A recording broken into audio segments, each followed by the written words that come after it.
Why silence feels safer than talking.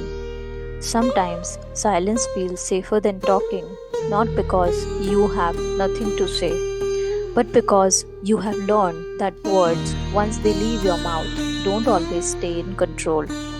They can be twisted, misunderstood, or dismissed by someone who never cared to understand you in the first place.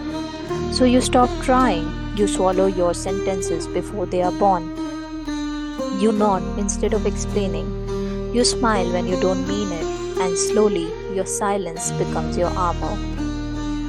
It starts small, a few moments where you tell yourself it's not worth it. When someone interrupts you mid sentence or changes the topic when you finally open up, you laugh it off, pretend it didn't matter, but it does. Every time that happens, a part of you folds inward. Your thoughts start living inside you, safe behind locked doors. You start believing that silence is strength, that staying quiet means staying in control.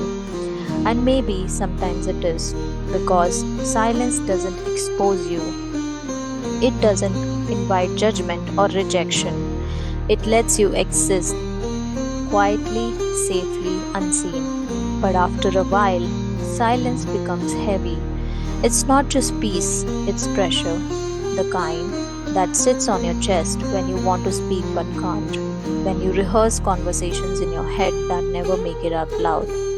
You start craving connection, but connection needs words, and you have forgotten how to use them without fear.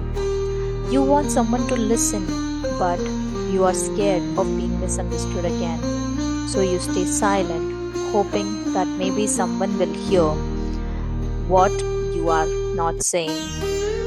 And when they don't, you convince yourself it's okay. That solitude is your comfort zone.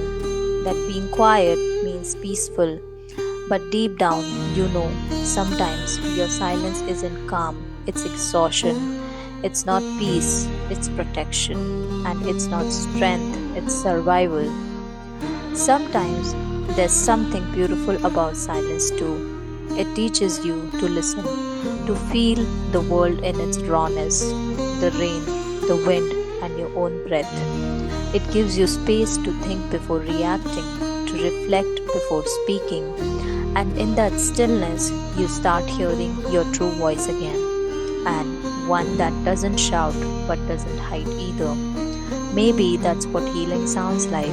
The moment you realize your voice doesn't need to echo to be valid, that it's okay to be quiet, but it's also okay to speak softly, to tell your truth without fear.